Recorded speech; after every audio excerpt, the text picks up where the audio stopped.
I think tech has come to the forefront in food preparation. I think chefs are used to working with new ingredients, but I think this gives a totally different edge. It brings new ingredients, new techniques, and preferably sustainable, environmentally friendly. So, I think when chefs first start cooking, they want to just make people happy and make some money.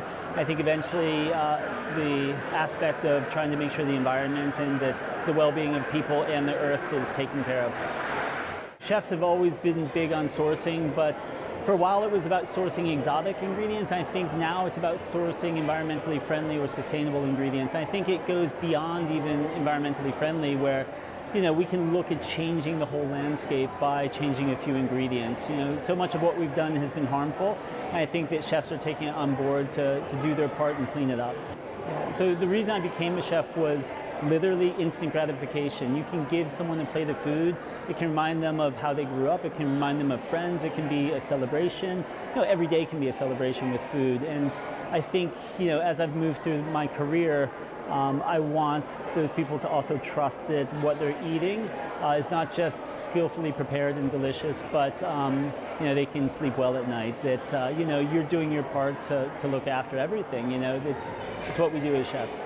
Most of my inspiration comes from traveling. When I lived in London for about 7 or 8 years, I would take 2 months of every year and just travel somewhere in the world. So Morocco, India, Southeast Asia, Australia. I think that's important because you don't just see the cuisine, but you see the culture in the cuisine. So you actually see it in context. And I think then you can take those ideas and actually implement them in your own kitchen. I think reading about them is one thing, but I think seeing it and tasting it in the right spot is what it's all about. I wish I knew exactly where the section of food and technology coming together is going. It's exciting. This is one step in a long staircase. I think that as people see what's available, they're going to come up with even more ideas. We're lucky enough to mentor a lot of incubation groups, and the things I see there, that's the future, but that's 2 years away. And I think people are working on things that are 10 years away. Even Impossible Foods, they have a 5-year plan, a 10-year plan, and it's not just meat. They've got a whole set of things that they're going to be doing.